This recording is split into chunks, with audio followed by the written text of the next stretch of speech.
Est-ce qu'il y a un sujet ou un thème que vous voulez qu'on aborde maintenant? Une chose que... Donc ça peut être soit d'ordre général, vous vous posez des questions par rapport à la délivrance, ou même ça peut être quelque chose par rapport à vous-même, parce que ça peut intéresser aussi les autres. Vous pouvez être confronté à un problème. J'ai une question. Comment est-il possible si quelqu'un a l'Esprit Saint qu'il y ait des démons en lui? Parce que normalement, si on a l'Esprit Saint, les démons ne peuvent pas rentrer. Oui, très bonne question. Voilà. Bon, j'ai déjà abordé beaucoup de fois, mais en gros, aussi pour rappeler aux autres, donc je ne vais pas rentrer dans les détails parce que j'ai fait pas mal de vidéos sur le sujet.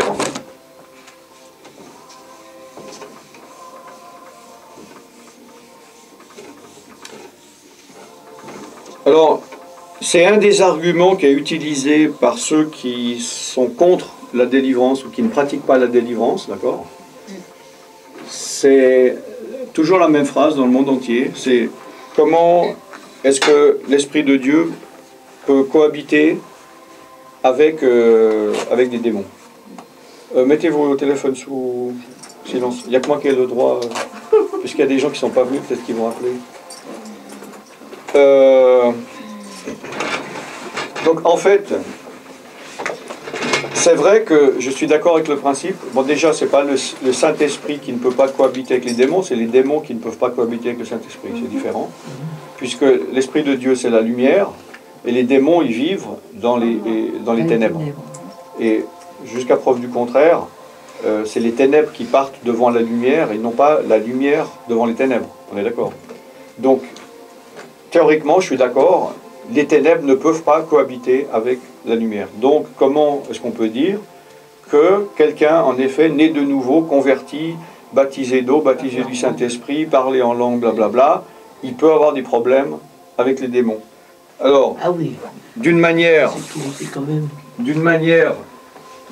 donc ceux qui ne connaissent pas par ignorance, c'est-à-dire les dénominations ou les pasteurs qui vont dire justement on ne fait pas de délivrance à cause de cet argument, ils partent du principe qu'ils voient l'être humain, je suis un carré cette fois, c'est fini les ronds, c'est fini la belle époque. Ils voient l'être humain, que ce soit le corps, l'âme ou l'esprit, comme un seul compartiment. D'accord? Donc ils se disent, ah alors quand l'esprit vient, d'accord, l'Esprit de Dieu vient, on est rempli du Saint-Esprit, voilà, j'ouvre mon cœur, je donne mon cœur à Dieu, l'Esprit de Dieu vient, je suis baptisé du Saint-Esprit, l'Esprit de Dieu, il remplit notre cœur. Donc comment serait-il possible que un démon soit là ou au milieu? Donc vu sous cet angle, oui, je suis d'accord. Maintenant, malheureusement, c'est pas aussi simple que ça, justement. C'est que nous sommes plus complexes que ça. Tu as reçu une réponse hier soir? Non, mais je suis contente que tu en parles, on en parlait hier soir. Ah, ok. Donc, on est plus complexe que ça, malheureusement. Eh oui. C'est-à-dire que... alors, peut-être que, avant que... Si la médecine n'existait pas, ou on n'avait jamais ouvert un corps, on pourrait imaginer qu'il n'y a rien dedans, que c'est vide. Mais maintenant, on sait qu'à l'intérieur du corps, il y a beaucoup d'organes et c'est extrêmement complexe. On est d'accord? L'âme aussi, on réalise que c'est complexe. Hein? Après, quand la psychologie, la psychiatrie est venue, ils ont vu que l'âme humaine, donc la pensée, donc l'intellect, quoi donc? Le pouvoir de décision, la volonté et l'émotion. Voilà. C'est pas si simple que ça. C'est un mécanisme qui est fragile, et puis il suffit d'un grain de sable pour que ça crée un problème. Notre esprit, on a aussi un esprit, c'est pas aussi une bulle de savon avec rien dedans. D'accord? Donc, quand on vient en fait à Dieu, on n'est pas un cœur simple, avec des pensées simples, avec des émotions simples. On a plein de choses, différents niveaux en nous compliqués. Et on vient à Dieu, et on donne une partie de notre être, de notre cœur ou de notre âme à Dieu. Donc, en effet, par exemple, si je vais donner ça, là où il y a l'Esprit de Dieu, il ne peut pas y avoir de démon. Mais, comme je le dis, on n'est pas simplement une pièce, il y a plusieurs compartiments. D'accord? Alors, il y a des endroits, moi je peux dire, oui, Esprit de Dieu, je me convertis, viens ici, puis après, bon, je ne l'avais pas laissé venir ici. D'accord? Et après, l'Esprit de Dieu, il commence à me parler, j'ai la parole, on parle, puis alors je vais commencer à laisser pénétrer l'Esprit de Dieu, puis à dire, ouais, finalement, ok, Esprit de Dieu, je te donne cette partie de mon cœur. D'accord? Donc l'Esprit de Dieu, il vient. Donc c'est un processus. Mais il y a des parties où on n'a pas encore donné à Dieu, ou qu'on ne veut pas donner. Peut-être, ici, je me dis, j'ai une partie de mon cœur, c'est à moi, c'est privé, Dieu, il n'a rien à faire là-dedans. Et là, l'Esprit de Dieu ne viendra jamais. Puisque l'Esprit de Dieu ne force pas. Contrairement aux démons qui forcent. Le démon, on entrouvre la porte, puis il la défonce et il rentre, et il y a 10 personnes qui rentrent dedans. L'Esprit de Dieu demande la permission, il ne va pas plus loin qu'on lui donne de rentrer. D'accord? Donc, il peut y avoir des zones où on ne laisse pas l'Esprit de Dieu venir et agir. Et donc, dans ces parties où on n'a pas accepté l'Esprit de Dieu, il peut y avoir des démons ou des esprits. D'accord? Donc, qui sont venus soit par nos propres péchés, d'accord? Il y a trois possibilités. C'est quoi les deux autres? Nos ancêtres. Nos ancêtres. C'est-à-dire que soit on est né avec enfin même on était conçu avec un esprit ou des esprits qui sont liés à nous. Donc quand on est conçu, il y a déjà un esprit qui vient, ou dans la gestation, il peut venir, ou à la naissance, ou lors de notre vie. À 20 ans, tout d'un coup, il y a un esprit familier, il y a ma grand-mère qui décède, il y a un esprit qui peut venir sur la personne, d'accord? Et la troisième? Les pratiques. Nos pratiques? Les pratiques. Les pratiques. Non, j'ai déjà dit. Les pratiques, c'est le péché. Nos pratiques, nos péchés. Vous devriez savoir, vous venez souvent, je parle souvent. Toi, tu dois savoir, vous devriez savoir, vous devriez savoir. Un événement particulier, non? Par les langues, si on bloque l'esprit. En parlant en langue, ça fait venir des démons? Non, non, justement, ça bloque. N'empêche. Un événement? Un événement? Un événement, je sais pas, un accident, un événement particulier. L'environnement. Ouais. Non, le troisième J'ai personne. pas bien compris.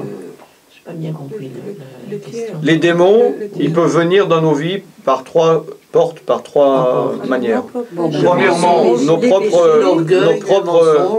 notre propre faute ou nos propres pratiques, Les ancêtres. que ce soit par ignorance ou pas. Voilà. Deuxièmement, par générationnel, par nos ancêtres. Et troisièmement, Si on l'invite, si on l'autorise. Les tierces personnes. voilà, les tierces personnes. Tierce personne. Un tierce personne aussi Oui. Oui, les gens qui font de la sorcellerie sur toi. Si on l'autorise, c'est quoi? C'est dans les péchés? qui t'envoie les malédictions, des choses comme ça. Oui, les mauvaises ondes. Enfin, oui. Voilà. Donc ça peut être lié parce que... pardon. Genre justement, moi je travaille, tout va bien, et puis il y a un gars qui veut ma place, et qui malheureusement qui fait de la magie, puis qui n'arrive pas par ses propres capacités, peu importe, à avoir la place, bon bref. Il va aller voir un marabout pour jeter un sort pour que lui, il aille la faveur du patron, ou que moi je vis sur une peau de banane, ou que je perde mes capacités intellectuelles, ou je ne sais quoi, bref. Donc ça vient d'une tierce personne. Ça peut être mélanger nos péchés avec une tierce personne, dans le sens que si je couche avec quelqu'un qui est rempli de démons, et puis parce que j'ai couché avec, je reçois ces démons, ou bien quand je quitte la personne, elle est jalouse, et puis elle m'envoie des démons. Donc, évidemment, ça vient d'une tierce personne, mais aussi au travers de mes péchés. D'accord ? Oui. Voilà. Alors, donc, ce qui fait que malgré... Parce que là, bon, imaginons, je suis chrétien, j'ai l'Esprit de Dieu, est-ce que je peux pécher ou pas? En principe, non. En principe, non. On ne peut pas pécher. On peut, Donc vous ne pêchez pas. Si on pêche, on pêche. Ah ben non, vous me dites non. Si, non, Ah non. mais Oui. Un Ah bah minimum. non. on pêche. Un minimum, syndical. Mais Non. on peut. Mais on devrait Vous faire me racontez. attention de ne pas le faire. Qu'est-ce que Voilà. vous me racontez? Ouais. Non, On devrait évidemment se donner à qu'un Dieu. chrétien peut pécher. Oui, bien sûr. Bien sûr. Ouais. C'est pas Mais- qu'il doit, c'est qu'il peut. Il peut. Regardez par exemple dans 1 Jean. Ah oui, vous allez là-dedans. Pardon? Vous allez là-dedans aussi. 1 Jean 1. Et oui, malheureusement, on peut pécher. Donc première épître de Jean 1.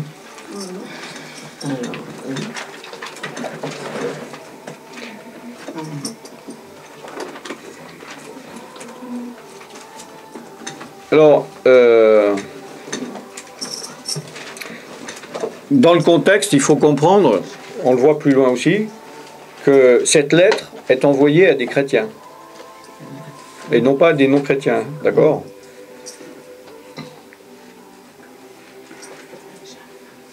Et il dit au verset 8, « Si nous disons que nous n'avons pas de péché, nous nous séduisons nous-mêmes, et la vérité n'est point en nous. Si nous confessons nos péchés, il est fidèle et juste pour nous les pardonner et nous purifier de toute iniquité. Si nous disons que nous n'avons pas péché, nous le faisons menteur et sa parole n'est point en nous. » Donc ne pas oublier que ça s'adresse à des chrétiens. oui, oui. D'accord? Donc le chrétien, justement, il a dit ça peut-être parce que à l'église à qui il envoyait, il y en a qui disaient maintenant que je suis chrétien, je pêche plus. D'accord? Et oui, c'est se séduire. Donc on peut pécher en tant que chrétien et il peut y avoir des zones où il y a des esprits qui vont venir parce que là où il y a un démon, il y a un péché, et là où il y a un péché, il y a un démon.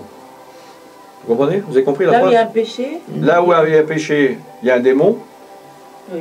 ou pas? Oui, Bon, et là où il y a un démon, il y a un péché. Il y a un péché. Non ou pas? Ça va avec. Les démons, ils sont pas là pour rien faire. Ils sont là pour faire pécher. Donc là où il y a un démon, il y a un péché. Là où il y a un démon, il va essayer de faire pécher la personne. Et là où il y a un péché, ça va attirer un démon.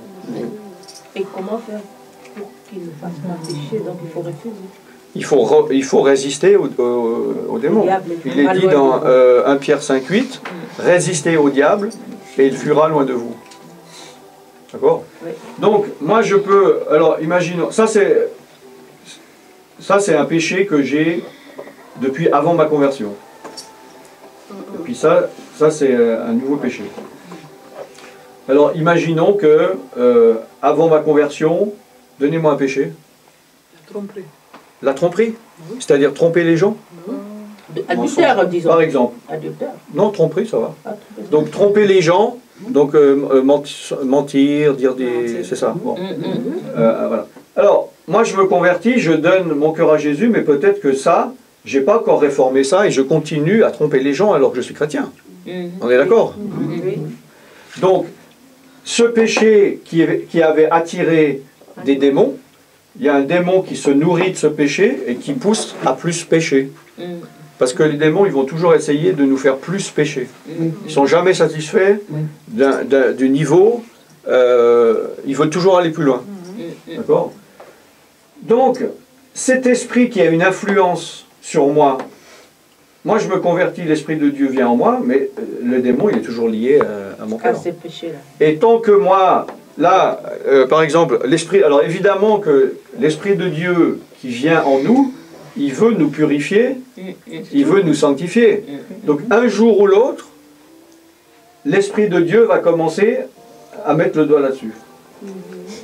Puis moi, ma conscience, qui ne me créait pas de problème avant ma conversion, je ne voyais pas pourquoi c'est pas bien, je ne vois pas où est le problème de tromper les gens, tout d'un coup, ça me crée un problème. Et là, alors je peux réformer et accepter et me laisser transformer et guérir et laisser l'Esprit de Dieu venir, puis chasser des démons s'il y a des démons, et là, il n'y aura plus de démons puisqu'il n'y a plus de péché. D'accord? Par contre, si l'Esprit de Dieu me montre ça, mais je dis non, non, c'est exclu, genre parce que je suis un commerçant et je gagne bien ma vie, puis si j'arrête de tromper les gens, je perds tous mes clients. Ça m'est arrivé, des gens ils viennent me dire ça. Oui. Ils vivent dans un milieu où tu dois mentir, où tu dois arnaquer. Si tu n'arnaques pas, tu sors du, tu te fais virer du patron. Donc, tu peux résister ou désobéir et dire non, non, non, non, alors là, oui, ça je donne, ça oui, mais ça je touche pas. Donc, on peut avoir des esprits qui ont une influence dans notre vie. Donc maintenant, si ce démon, il est où le démon? Ah, il est là. Donc, ce démon, il a une influence sur ma vie. D'accord? Alors, ce démon, il me crée des problèmes dans ma vie. D'accord? Alors, moi, je veux plus démon. Par contre, je ne veux pas lâcher cette chose. D'accord? Et puis, je vais aller voir quelqu'un, Jean Aladrich.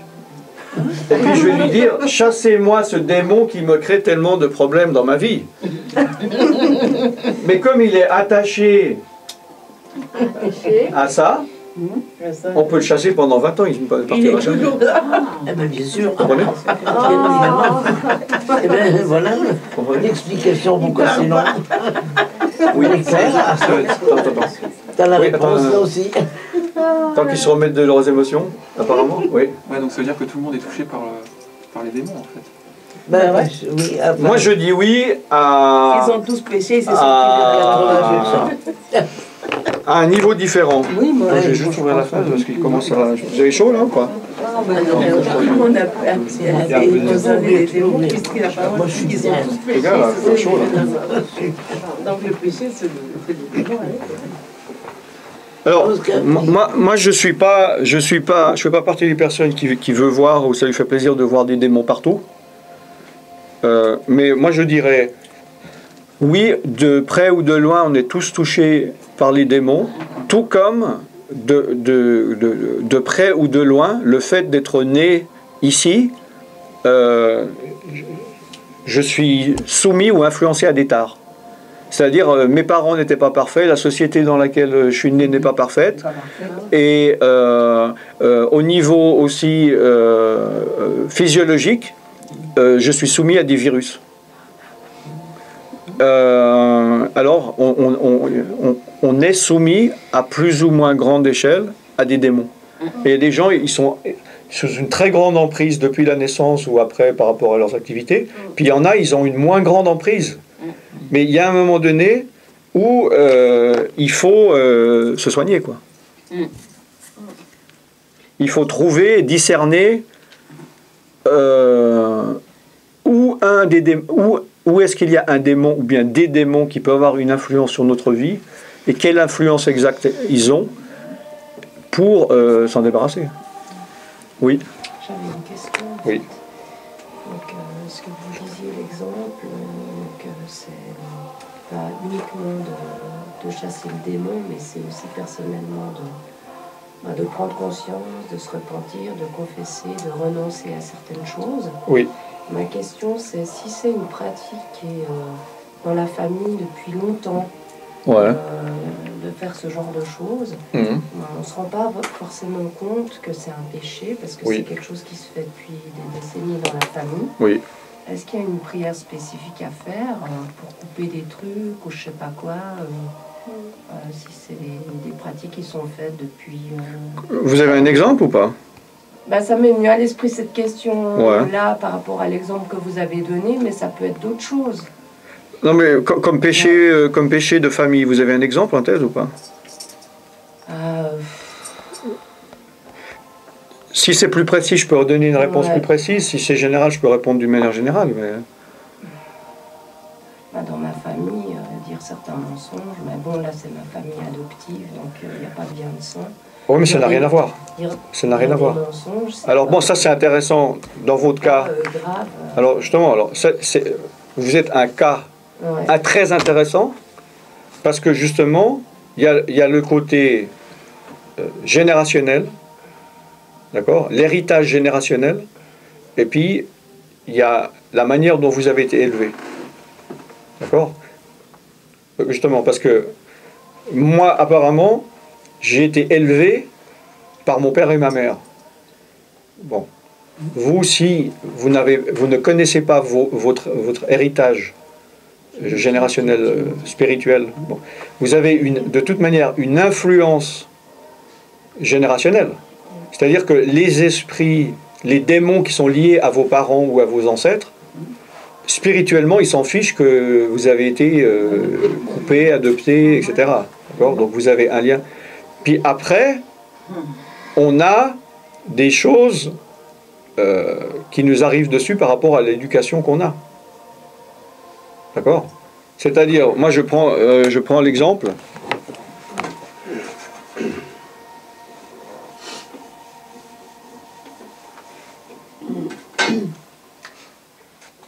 Là, alors par exemple, bon, là c'est mon père et ça c'est ma mère.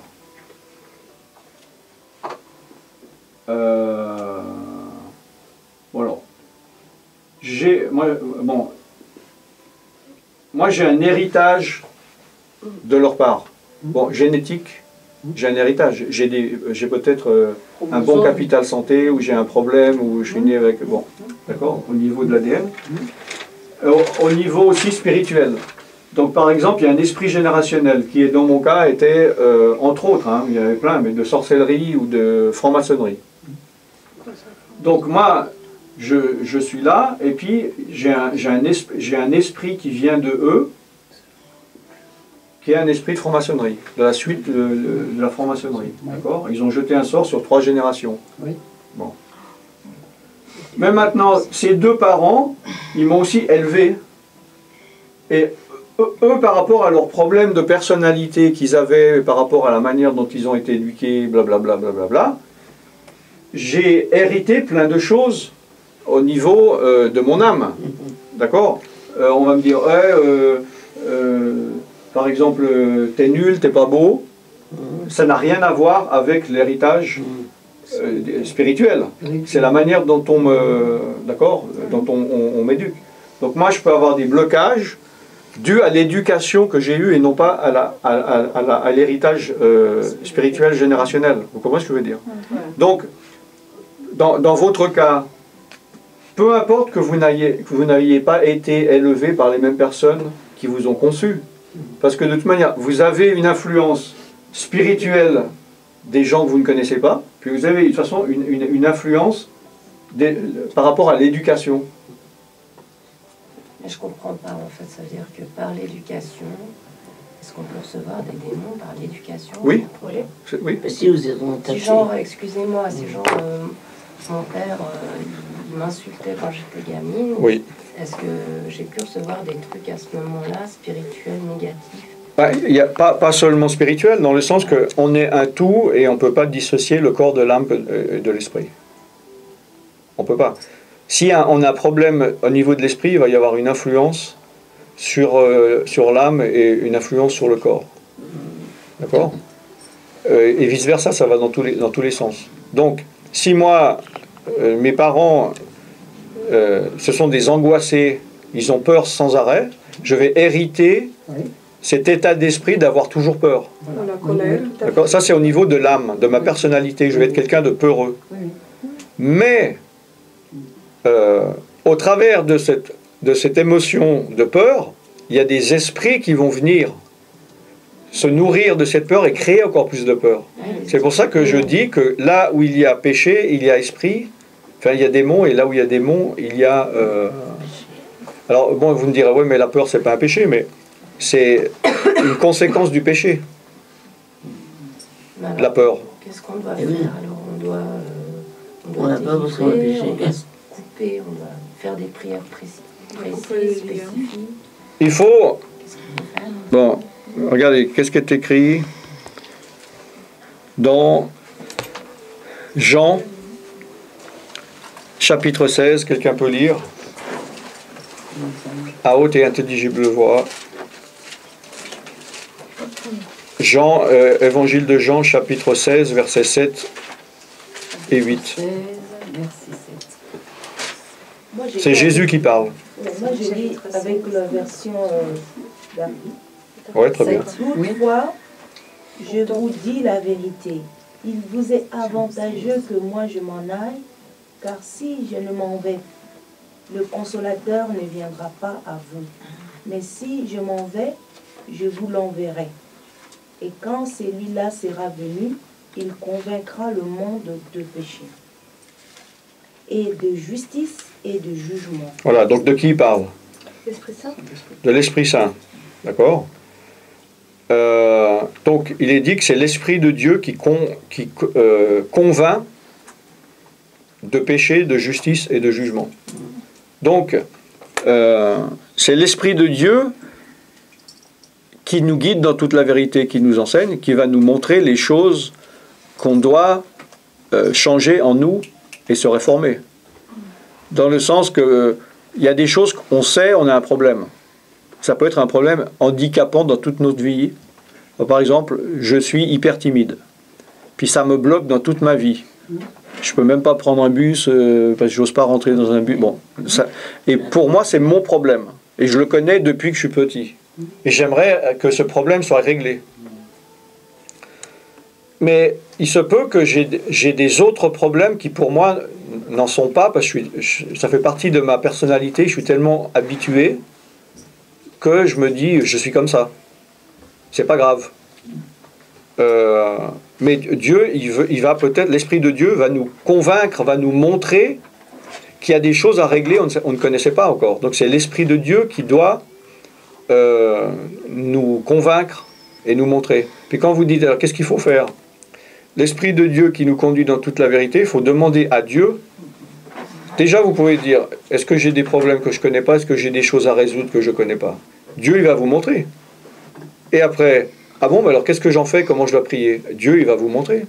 Parce que Dieu, il vous montre tout ce qu'il a, tout ce qu'on a besoin de savoir et de connaître.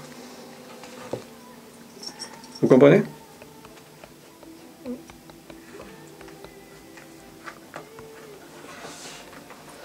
Et est-ce que... Dans Jean 16, 13, excuse, quand le consolateur sera venu, l'Esprit de vérité, il vous conduira dans toute la vérité. D'accord? Donc, dans toute la vérité. Donc, l'Esprit de Dieu, il va pas nous conduire dans une partie de la vérité ou à moitié, il va nous conduire complètement. Donc, si l'Esprit de Dieu il commence à vous montrer un problème, il ne va pas s'arrêter en plein milieu.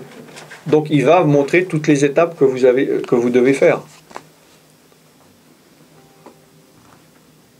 Non? Ah oui, en principe, oui. Vous n'avez pas l'air convaincu. Ah si, obligé. Autre chose que je me pose des questions. Et puis, Convaincu, puisque l'esprit de vérité... Comme quoi, par exemple? il y a pas mal de choses où je suis en questionnement. Mais... Okay, ouais. L'esprit de vérité, automatiquement.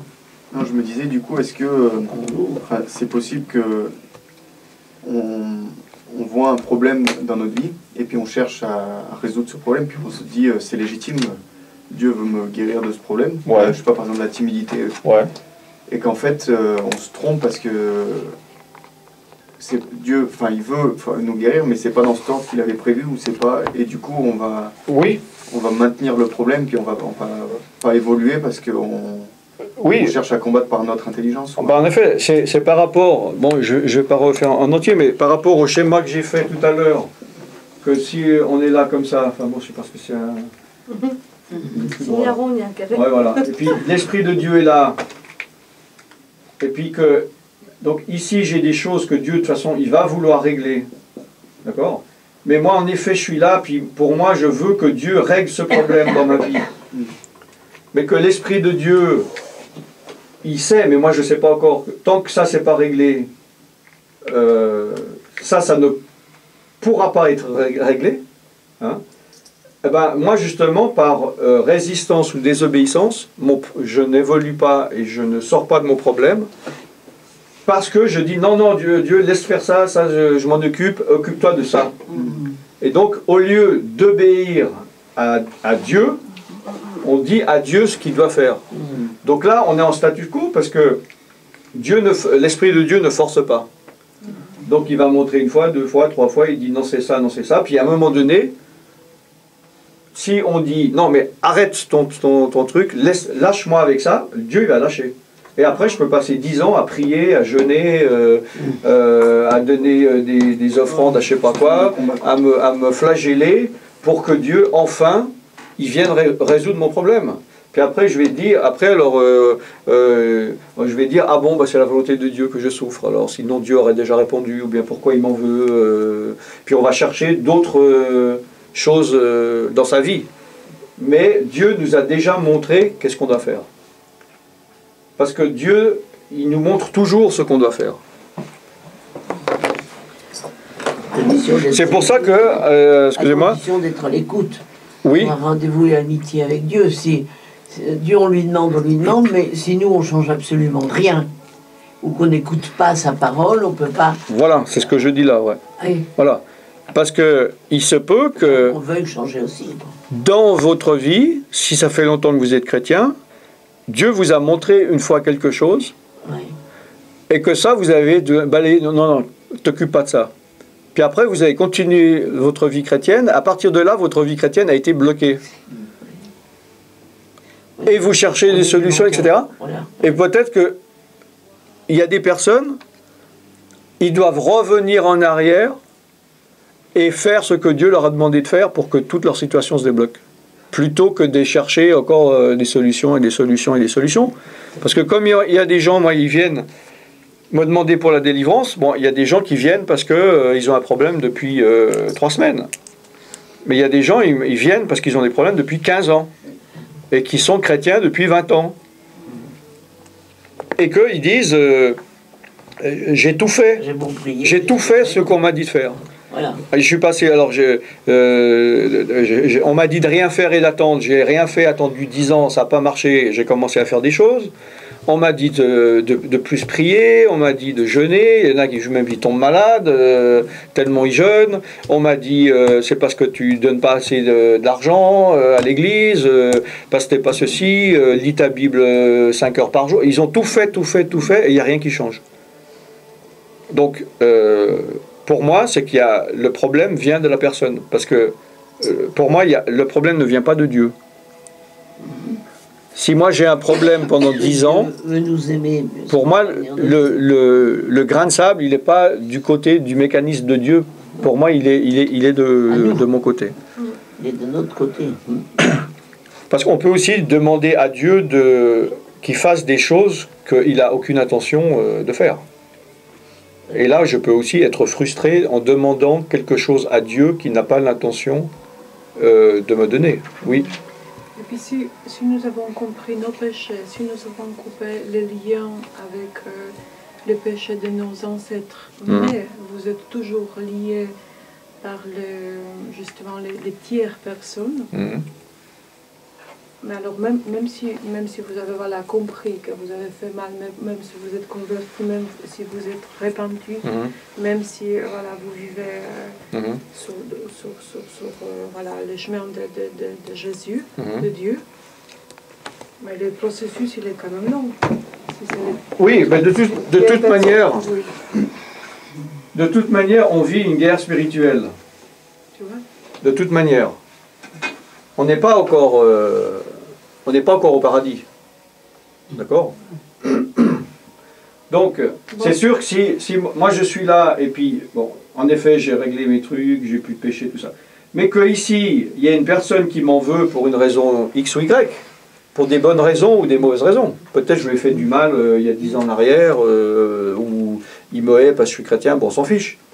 Et que lui, tous les jours, il m'envoie des démons, ou une fois par semaine, ou une fois par mois, il fait de la magie, etc. Ben, c'est sûr que ce chrétien-là va avoir plus de problèmes que ce chrétien dont personne ne l'attaque. D'accord? Maintenant, on peut pas prier pour le détruire, je dirais malheureusement. Hein? Moi, on me contacte pour ça. Hein. On m'a dit, vous pouvez pas le tuer à distance. Parce que je suis un bon chrétien, donc ouais, je suis un très bon chrétien, mais il a tout compris. Hein. On ne peut pas s'entendre que la personne change. Comme ça, je pourrais servir Dieu. Le diable et tout le monde. Moi, j'ose pas, mais vous, Dieu vous a déjà pardonné, il vous repardonnera. Je vais vous donner une bonne enveloppe. Voilà. Donc, est-ce que vous pouvez le tuer? Donc après, il est fâché avec moi parce que j'ai dit non. Parce que malheureusement, en effet, on ne peut pas détruire, faire une prière de malédiction en tant que chrétien. Jésus a dit, qu'est-ce qu'il faut faire par rapport à ceux qui nous maudissent? Bénissez ceux qui vous Voilà, donc il faut le bénir. Maintenant, on peut prendre autorité, évidemment, pour, d'une manière ou d'une autre, qu'il arrête. Au nom de Jésus, Seigneur, agis, démon, je vous interdis. On peut résister pour que le sort qu'il nous envoie ne nous atteigne pas. D'accord? Maintenant, Dieu, par la prière aussi, il peut faire des circonstances, il peut changer des circonstances qui fait que cette personne va arrêter de faire le sort. C'est arrivé que des personnes ont dit après aussi, je ne fais plus parce que les démons, je ne sais pas pourquoi, ils ne font pas ce qu'on leur dit, ils me reviennent dessus, ce cas est trop dur, je laisse tomber. D'accord? Donc, où il peut changer le cœur de cette personne, la personne peut mourir, bon, ça peut s'arrêter à un moment donné. Mais la vie chrétienne et la victoire, c'est important à comprendre, ce n'est pas une absence d'attaque. D'accord? Mais c'est avoir la victoire malgré les attaques. C'est gagner les combats qu'on a à mener. Parce que dans la plupart des églises évangéliques, ils enseignent que, comme Jésus-Christ a tout accompli, le diable n'en a plus, il ne faut plus en parler. La victoire, c'est qu'on n'a plus d'attaque. Et le fait d'avoir une attaque, c'est déjà une défaite. Et ça, je vois, mais sans arrêt, des gens qui disent, qui viennent, qui disent « Pourquoi je suis attaqué? Au secours, pourquoi? Qu'est-ce que j'ai fait? Mais on ne peut pas empêcher les attaques, on est dans une guerre. Qu'est-ce que j'ai pas C'est comme s'il y a une guerre entre deux pays, vous n'allez pas dire oh, « Tu vois, pourquoi il m'attaque ?» C'est normal, c'est la guerre, c'est son boulot. Hein? Donc, je vais faire schématiquement. Bon, vraiment schématiquement, hein, parce que... Bon, imaginons, là c'était le jardin d'Éden. Donc là, il y avait, avant que Ève, ou Adam et Ève, bon, pêchent, d'accord? Donc là, il y avait pas de problème, d'accord? Puis maintenant, ils pêchent, etc. Et là, la mort est rentrée, la malédiction est rentrée, les démons sont venus, tout, etc. Bon. Alors, bon, voilà, tac. Puis là, Jésus, il vient et il rachète la dette du péché. D'accord? Bon, alors, il y a beaucoup d'églises, surtout évangéliques, qui disent, donc comme Jésus, il a dit tout est accompli, tout est payé, tout est vaincu, etc. Maintenant, on doit vivre comme si on est retourné au paradis. Il n'y a plus de problème, il n'y a plus, etc. D'accord? Mais le problème, on n'est pas encore là. On n'est pas là encore. Le paradis, il est là, dans le temps. On tombe sur là. Hein? Nous, on est encore là. Nous, on est entre deux. On est dans un temps entre la croix et le paradis. Bon, entre deux, il y aura le millénium, hein, pour ceux qui connaissent. Je ne veux pas 1000 ans de paix sur la terre, mais bon, je ne veux pas rentrer dans les détails là-dedans. Où, pendant ces 1000 ans, le diable, il sera lié. C'est pour ça qu'il y aura la paix pendant 1000 ans sur la terre, parce que le diable, il ne pourra plus faire. Mais maintenant, le temps, le diable, il est là. Le diable, il est ici. Le diable, il attaque, il jette ses flèches. D'accord? Donc, en combattant, on a la victoire contre le diable. Mais on ne peut pas se débarrasser du diable. Complètement. La Bible dit, il est comme un lion rugissant, cherchant qui dévorera, il est autour de nous, en train d'essayer de savoir qui c'est qui va pouvoir détruire. D'accord? Donc, on ne peut pas vivre dans cette période-là en disant, on est déjà là, c'est-à-dire, là, il n'y aura plus le diable, parce que le diable, il sera jeté dans le lac de feu. Hein? Donc, et il est dit dans la Bible que là, au paradis, après la résurrection, il n'y aura plus de larmes, il n'y aura plus de mort. Là, il n'y aura plus de problème. Mais il y a des gens qui vont dire, au niveau doctrinal, qu'il faut déjà vivre ici et maintenant comme s'il n'y avait plus rien, comme si le diable n'existait pas. Vous comprenez ce que je veux dire? Mais la Bible, elle est remplie de Nouveau Testament, d'enseignements par rapport au combat spirituel. S'il n'y a plus de combat, pourquoi est-ce que Paul il parle dans Éphésiens 6 de l'armure du combattant? Vous comprenez ce que je veux dire? Bon, je ne sais plus pourquoi c'était quoi la question que j'avais posée, parler de ça? Oui, c'était par rapport aux attaques des chrétiens, puis qu'on disait pas que voilà, puis qu'on se sentait coupable parce qu'on était attaqué. Oui, alors voilà, les attaques c'est normal. Ce qu'il faut, c'est apprendre à combattre ces attaques, et justement à vaincre, à avoir la victoire. Si nous combattons, nous sommes victorieux. Si nous ne combattons pas, nous perdons. Nous tombons sous les flèches de l'ennemi. Alors il y a juste si je peux me permettre, un petit problème avec ça, c'est que on doit pardonner aussi à ces personnes qui nous envoient du mal. Alors moi je veux bien, mais comme toute chose, on pardonne. Mais au bout d'un moment, à force de recevoir, une amertume finit par se créer. C'est comme une douleur. Au début, on la supporte. Et plus le temps passe, et moins on la supporte, et plus elle devient... notre foi. Bon, le but n'est pas de supporter l'amertume, mais de la faire disparaître. Parce que si vous avez de l'amertume, ça veut dire que vous n'avez pas pardonné. Voilà. Parce que l'amertume est la conséquence du non-pardon. D'accord ? Donc, il faut pardonner. Bon, j'en ai déjà parlé ici, non, plusieurs fois, mais pardonner, c'est pas simplement dire bon, ok, je lui pardonne une fois. Parce que on peut pas oublier quelque chose que quelqu'un a fait. Que ce soit de bien ou de mal. Moi, j'ai été, voilà, j'étais là ce week-end, voilà, je suis là. Je ne peux pas oublier que j'étais une fois en Espagne. C'est un souvenir qui est en nous. Donc, pardonner, ça ne veut pas dire que c'est oublier. D'accord ? Maintenant, la tendance humaine est aussi... Il y a toujours justement des mauvais esprits qui vont venir. Que si par exemple vous faites du mal, je dis bon, je lui pardonne, il y a une pensée qui peut venir, pourquoi tu lui as pardonné? Rappelle-toi ce qu'il y a, et je peux re-rentrer dans nos pardons. Donc je peux avoir pardonné et re-rentrer dans nos pardons. Et la plupart des chrétiens que je vois, c'est justement genre, même s'ils n'ont pas pardonné à quelqu'un depuis longtemps, puis tout d'un coup il y a une soirée, et puis il y a un appel, et puis on dit le pardon, il y a une grande grâce, tout le monde pleure, oui je pardonne, blablabla. Puis la personne elle se sent bien, elle se dit enfin j'ai pu pardonner. Puis un mois après, on la revoit, elle est comme si elle n'avait jamais pardonné parce qu'elle a laissé revenir le non-pardon. Et le fait de pardonner, c'est un combat. Autant de fois que les pensées reviennent, il faut résister et dire non, j'ai pardonné, donc je ne veux pas re-rentrer dans la méditation de ce qui m'a fait ou de repenser du mal. Parce que justement ça crée de l'amertume et le but n'est pas de dire bon ça va je gère parce que je gère mon amertume, mais être guéri c'est pas gérer de l'amertume, c'est ne plus avoir d'amertume.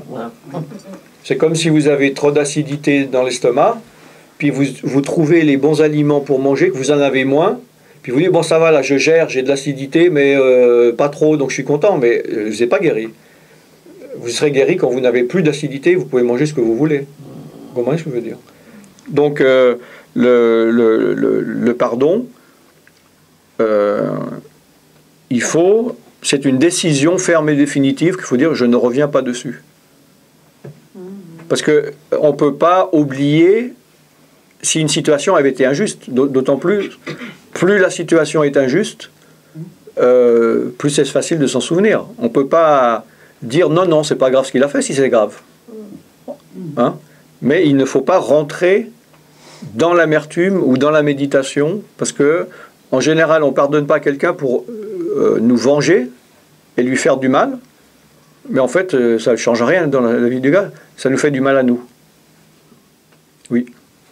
Je ne sais pas, c'est peut-être pas une question que vous traitez, mais par rapport au pardon et à l'amertume, tout ça, est-ce qu'on peut dire à la personne qu'elle nous a blessés, par exemple, même si on décide de pardonner, des fois simplement de dire à la personne, d'ouvrir notre cœur et de lui dire j'ai été quand même blessé, parce que tu as dit...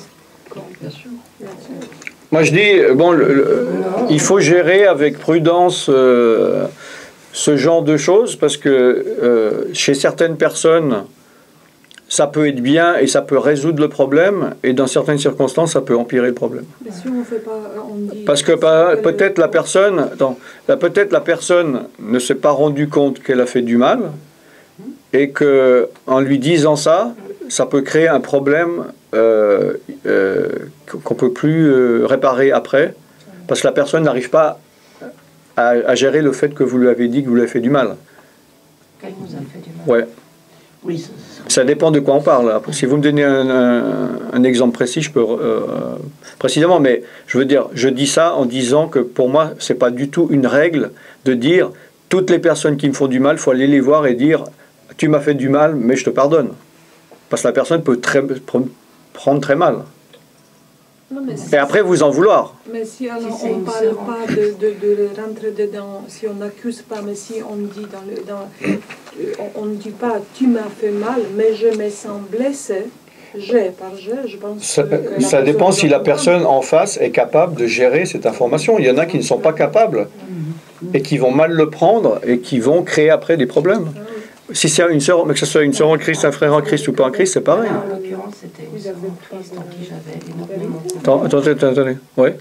Non ouais, ok. Excusez-moi. Ouais.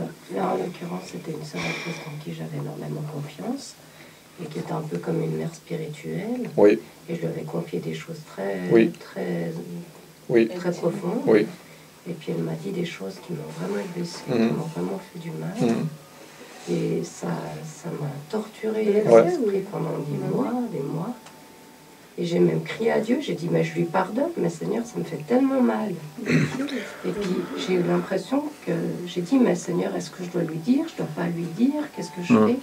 C'est une personne, vous êtes confié, comme vous dites, c'est une mère spirituelle parce qu'elle est plus âgée en Christ, ou elle a un ministère de guérison Elle avait un ministère de relationnel. Bon, alors, si elle fait ça depuis plusieurs années où elle avait pris des cours, oui, vous pouvez lui dire. Là, je lui ai dit, parce qu'elle va savoir. Très très mal pris. Alors, elle n'a pas pris assez de cours, ou bien elle n'a pas assez d'expérience. Je lui ai dit, j'ai pas dit tu m'as blessé, j'ai dit écoute, je te remercie pour tout ce que tu m'as apporté de bien dans ma vie, mais il y a un moment donny là, je me suis sentie vraiment blessée. J'étais profondément blessée. Il n'y a aucune raison qu'elle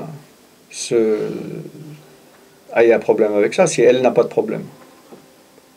Parce qu'elle s'est donné des pouvoirs par rapport à Dieu, je pense. Parce que volontairement ou involontairement, dans tout rapport humain, un jour ou l'autre, on va blesser quelqu'un, on va désappointer quelqu'un. Donc c'est normal que si quelqu'un vient et dit t'as parlé comme ça, je peux ne pas être d'accord ou ne pas comprendre, mais de là à me vexer moi-même ou à être fâché, je ne vois pas pourquoi. Peut-être qu'elle était blessée dans son orgueil parce qu'elle pensait avoir bien fait les choses. À mon avis, elle a des choses à résoudre, sinon elle ne devrait pas avoir cette réaction. C'est ce que tu dis, je ne reconnais pas. Mais elle n'a pas à ne pas reconnaître, vu que c'est votre vécu à vous. Oui. Si vous me dites maintenant, je me suis coincé le doigt dans la porte, j'ai mal au doigt, est-ce que je peux dire non, je ne reconnais pas que vous avez mal au doigt? C'est ridicule. Vous voyez, renier ce que vous dites que vous avez vécu. Donc il faudra qu'elle vienne à la délivrance.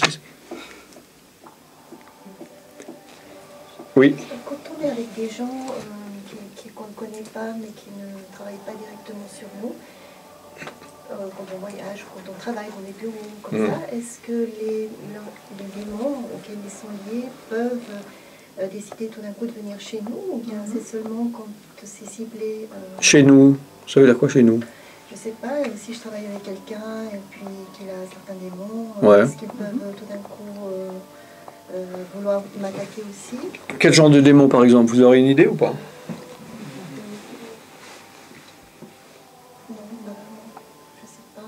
Bon, ben alors, en règle générale, il y a des démons qui ont un droit sur certaines personnes qui n'ont aucun droit sur une autre. D'accord? Donc, il y a des démons qui, même s'ils le voudraient, ils ne pourraient pas venir sur une personne. Par exemple, si il y a des démons hindouistes, et puis que vous êtes complètement fermé à l'hindouisme, les démons, ils ne peuvent pas rentrer en vous. Maintenant, il peut y avoir une influence.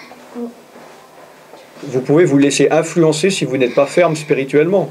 Parce qu'il faut comprendre, c'est que spirituellement, on est partout où on va, on est influencé par un monde spirituel. D'accord ? Partout, parallèlement à ce monde, il y a un monde spirituel. D'accord ? Ici, il y a un monde spirituel, à côté, il y a un monde spirituel, au café, il y a un monde spirituel, dans le parc, il y a un monde spirituel, il est partout. Comme partout ici, dans le monde, il y a de l'oxygène, il y a de l'air. D'accord ? Donc, partout où je vais, je suis exposé à des virus, à des poussières. Il n'y a pas d'endroit où il n'y a pas ça. D'accord ? Donc, spirituellement, où que j'aille, il y a un monde spirituel.